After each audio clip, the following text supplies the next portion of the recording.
विद्यार्थियों, जैसा कि पिछले वीडियो में भी हमने बताया था आपको कि आज हम डिस्कस करेंगे इस वीडियो में रुधिर के बारे में।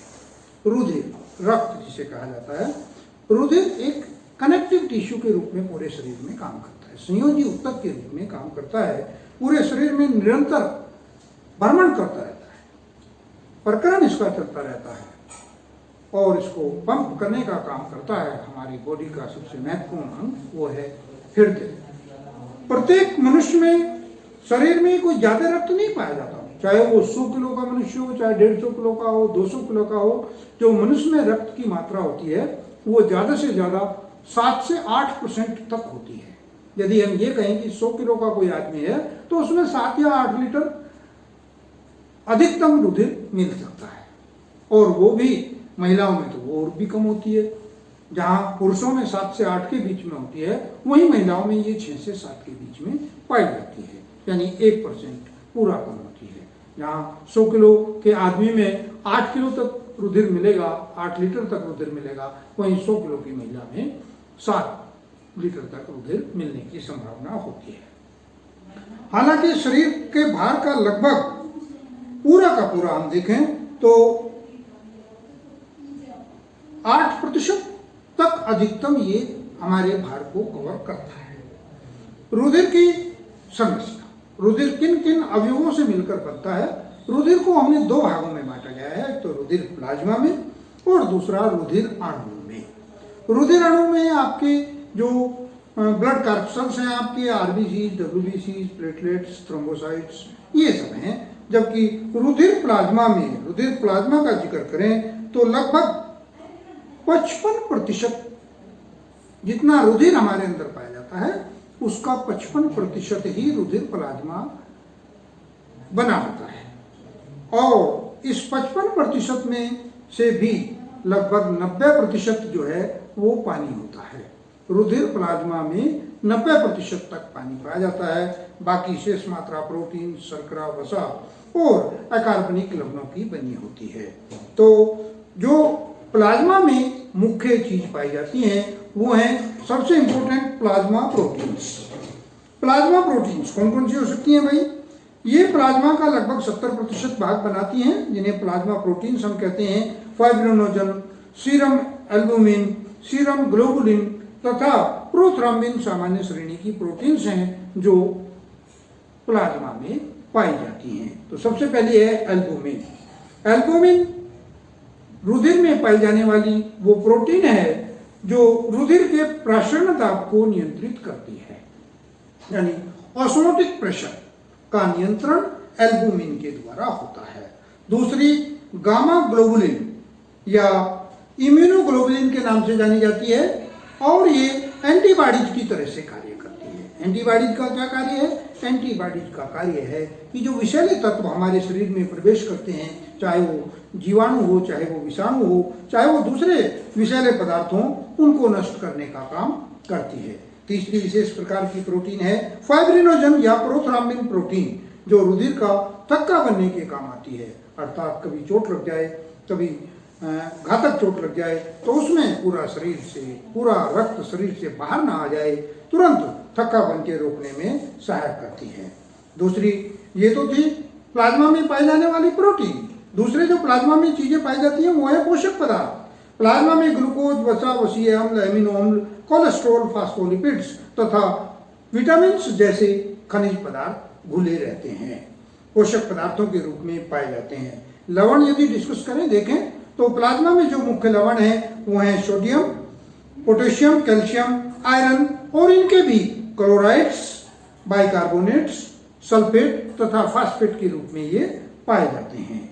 उत्सर्जित पदार्थों के रूप में देखें तो यूरिया, यूरिक अम्ल, अमोनिया, एमिनो अम्ल तथा क्रिएटिनाइन जो है विशेष रूप से उत्सर्जित पदार्थों के रूप में प्लाज्मा में मिले रहते हैं। एंजाइम्स के रूप में देखें तो लाइपेज, डायस्टेज, ग्लूकोलेज, प्रोटीएज,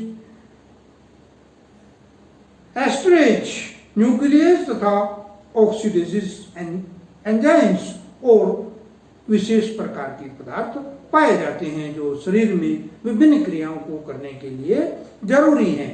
गैसों का जिक्र करें तो दो विशेष गैस प्लाज्मा में पाई जाती हैं और वो दोनों हैं ऑक्सीजन तथा कार्बन डाइऑक्साइड।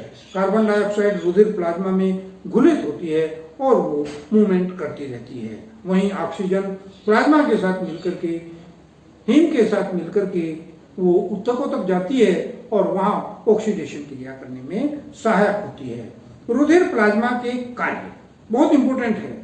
रुधिर प्लाज्मा, हालांकि जो ऊपर से हम बताते आ रहे हैं वो 5 नंबर का क्वेश्चन बनता है, इतना छोटा सा ही न्यूमेरिकल क्वेश्चन है, लेकिन 2 नंबर के कभी कभी इसके कार्य पूछ लिए जाते हैं, 2 या 3 नंबर में। 2 नंबर में 2 कार्य पूछेगा, 3 नंबर में 5 कार्य पूछेगा। तो जो महत्वपूर्ण कार्य रुधिर प्लाज्मा के हैं उसमें सबसे पहले परिवहन, ट्रांसपोर्टेशन, यानी जो हमारी गैसेज हैं, चाहे वो ऑक्सीजन हो चाहे वो कार्बन डाइऑक्साइड हो, उनके ट्रांसपोर्टेशन का कार्य प्लाज्मा का ही है।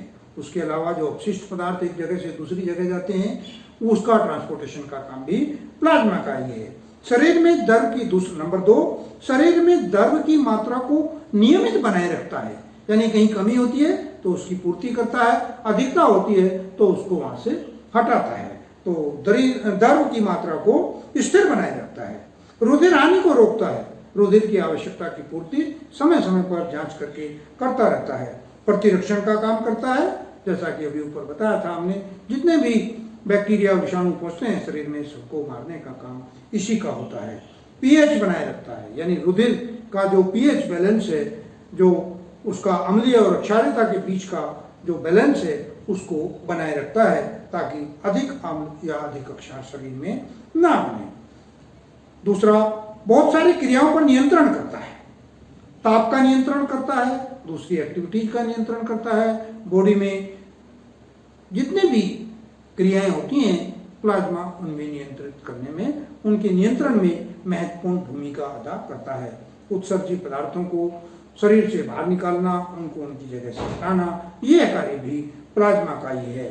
जल संतुलन, लिम्फ का निर्माण और कार्बन डाइऑक्साइड का निस्तारण, ये सभी कार्य महत्वपूर्ण कार्य हैं जो प्लाज्मा द्वारा नियंत्रित होते हैं। तो आज की वीडियो रुधिर के बारे में डिस्कस किया है हमने, और रुधिर का एक अवयव जो प्लाज्मा के रूप में हमने बताया था आपको, उसके निर्माण, उसका संयोजन, उसके कार्य, उसकी क्रियाविधि, वो सब बताई गई है। मैं समझता हूँ ये आपकी समझ में आएगा। इस वीडियो से आप वीडियो देखिए, लाइक कीजिए और शेयर कीजिए।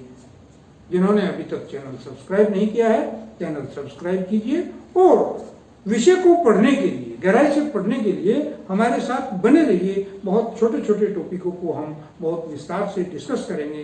अब इसकी अगली वीडियो में हम डिस्कस करेंगे रुधिर का दूसरा भाग, जो रुधिर अणु है, जिन्हें रुधिर अणुओं के रूप में जाना गया है, यानी कि ब्लड जो कार्पोप्लेट्स हैं उनको डिस्कस करेंगे। उनमें रुधिराणुओं में आपके हमने छोटे शॉर्ट रूप में बताया भी है कौन कौन से हैं, लाल रुधिर कणिकाएं, श्वेत रुधिर कणिकाएं और थ्रोम्बोसाइट्स। तो बने रहिए चैनल के साथ और देखते रहिए जीव विज्ञान को आसान शब्दों में समझिए।